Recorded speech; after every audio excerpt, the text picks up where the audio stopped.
मेरा नाम विपिन कुमार रावत है। कहाँ से? मैं मथुरा जिले से फरा ब्लॉक। इधर सांसद हैं हेमा मालिनी का तो लंबे समय से हैं, और क्या कहना चाहेंगे कि किस तरह की सांसद है, क्षेत्र के लिए कैसा काम कर रही हैं, लोगों के लिए कैसा काम कर रही हैं? काम तो सही हो रहा है लोगों के लिए, पर वो खुद टाइम नहीं निकाल पा रही हैं जनता के लिए। और जो उनके साथी हैं वो बीच में जो काम हो रहे हैं उस पर सही तरीके से कारपूट नहीं कर पा रहे हैं। शर्मा जी कैसे हैं, जो पूर्व बिजली मंत्री थे? वो भी सही हैं, वो सही हैं। वो सही है क्षेत्र के लिए? जी हैं? जी जी क्या लग रहा है 24 में फिर जीतेंगी? बिल्कुल बिल्कुल जीत जाएंगे। जी। क्या नाम है भाई साहब? हाँ जी, क्या नाम है? दीपक तिवारी। आप कहाँ से? मैं महावन से हूँ, बलदेव ब्लॉक महावन से। मथुरा से? हाँ जी। क्या लग रहा है कैसा काम कर रही हैं हेमा मालिनी? हेमा मालिनी के प्रतिनिधि हैं, वो काम करते हैं। हेमा मालिनी तो बाहर रहती हैं ज़्यादातर, लेकिन जो भी प्रतिनिधि हैं उनके, वो देखते हैं उनका काम। वही काम देखते हैं। हाँ, वही देखते हैं। तमाम वीडियो उनके वायरल होते हैं कि किस तरह से जो है जनता से सही तरह से रिएक्ट नहीं करती हैं, लोगों से सही से बात नहीं करती हैं। नहीं, वो यहाँ रहती नहीं है, बाहर रहती हैं ज़्यादातर। लोगों से मिलना जुलना भी उनका कम रहता है। जो भी उनके प्रतिनिधि हैं, जनार्दन शर्मा जी, प्रतिनिधि क्या, जनप्रतिनिधि। जनप्रतिनिधि का काम ही है जनता की बात हाँ करना, हाँ उनके हाँ, आगे वो वही बात देखते हैं, करना, उनका सोल्यूशन ढूंढना। वही देखते हैं। लोकल कार्य सारे जो भी हैं, तो कहीं ना कहीं अपने जो एक हिसाब से वो बॉलीवुड में व्यस्त है, एक कलाकार हैं, इसी वजह से वो उनकी व्यस्तता बढ़ जाती है। अब उनकी ये तो नहीं कह सकता मैं, लेकिन जो भी है। हमारा सांसद जी से यही कहना है कि यहाँ इतने सारे स्वच्छाग्रह इको गार्डन में लखनऊ में धरना के लिए आए हुए हैं, तो योगी जी ने जो अपना मुखार बिंदु से 2 अक्टूबर को स्वच्छाग्रहियों के लिए मानदेय वेतनमान की जो बात की है, और उस पर टीम उनकी काम कर रही है, तो हम ये चाहते हैं हमारा जो धरना दे रहे हैं सारे बहन भाई स्वच्छाग्रही, तो उसका रिजल्ट जल्द से जल्द निकले। और सन 2018 से जो हमने स्वच्छ भारत मिशन में योगदान दिया है अपना 5 साल 6 साल का, तो इसका इनके लिए रोजी रोटी का भी इनके लिए होना चाहिए। इसलिए हेमा मालिनी जी से नहीं आप लोगों ने इस समस्या का निदान ढूंढने के लिए हेमा मालिनी से हमने समस्या का समाधान करने के लिए यूँ नहीं कहा है कि उनके हाथ में नहीं है।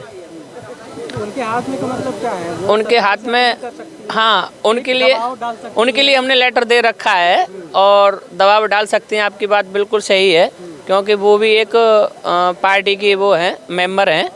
और दूसरी चीज़ जो है कि योगी जी, वो मेंबर कोई कहे या नहीं कहे, योगी जी खुद अपनी बात को जब कहते हैं तो वो खुद अपने काम पर अपने ध्यान दे करके वो पालन करते हैं, जनता का काम भी करते हैं सुचारू रूप से। परंतु जो उनके अपर सचिव, मुख्य सचिव जो हैं, वहाँ थोड़ा सा डिले चल रहा है मामला, और क्यों चल रहा है, क्या कारण है, ये खुल के आ नहीं पा रहा है।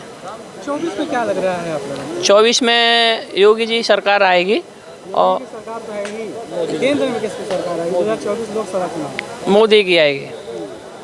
फिर मोदी की आएगी। जी, वजह क्या मानते हैं कि तमाम समस्याएं लोग गिनाते हैं, चाहे रोजगार का मसला हो, युवाओं को खासतौर पर रोजगार सबसे बड़ी समस्या लोग देखते हैं। हाँ, रोजगार की समस्या तो है, परंतु महंगाई की समस्या यूँ है कि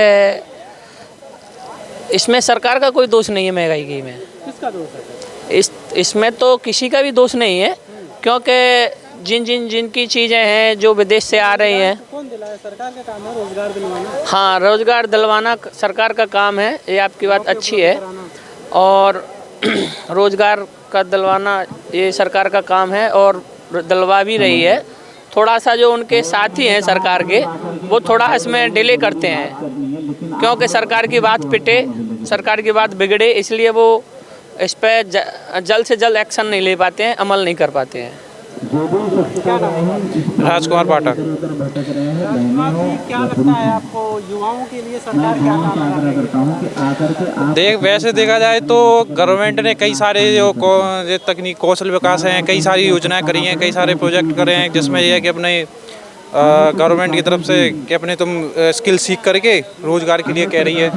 रही बात गवर्नमेंट जॉब की, तो 30-32 करोड़ अगर यूपी में जनसंख्या है, तो हर किसी को तो गवर्नमेंट जॉब मिल नहीं सकती। गवर्नमेंट को प्राइवेट तो मिलनी चाहिए। हाँ, अब रही प्राइवेट सेक्टर की बात तो लोग कर रहे हैं अपने जो बीटा।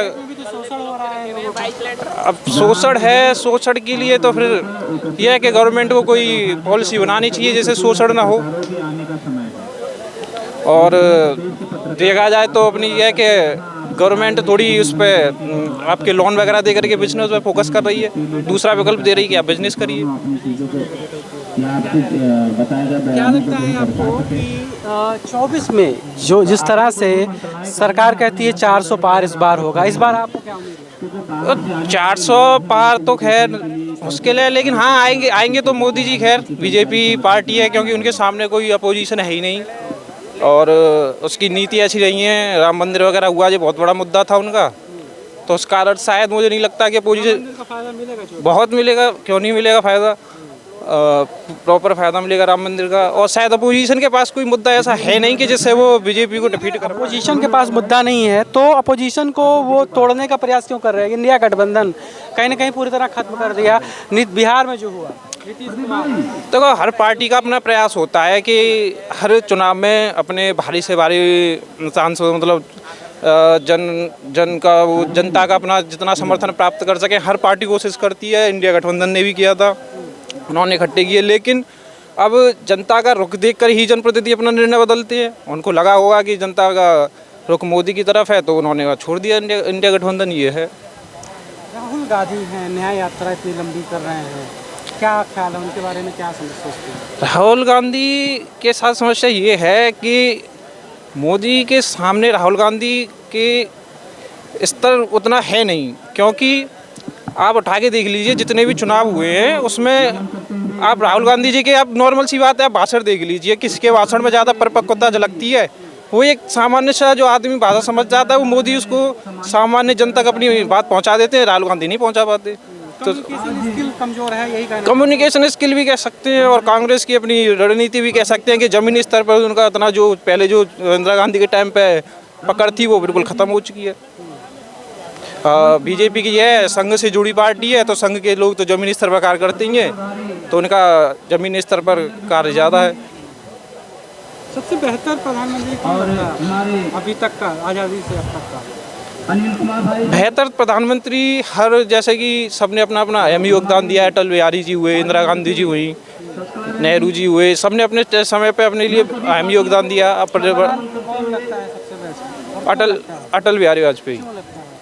अटल बिहारी वाजपेयी उन्होंने अपने समय में अच्छी रणनीतियाँ अपनाई थी और स्पष्ट राजनीति करी थी, ज़्यादा घोलमेल की राजनीति नहीं करी थी उन्होंने। आज की राजनीति और पहले की राजनीति में क्या अंतर है?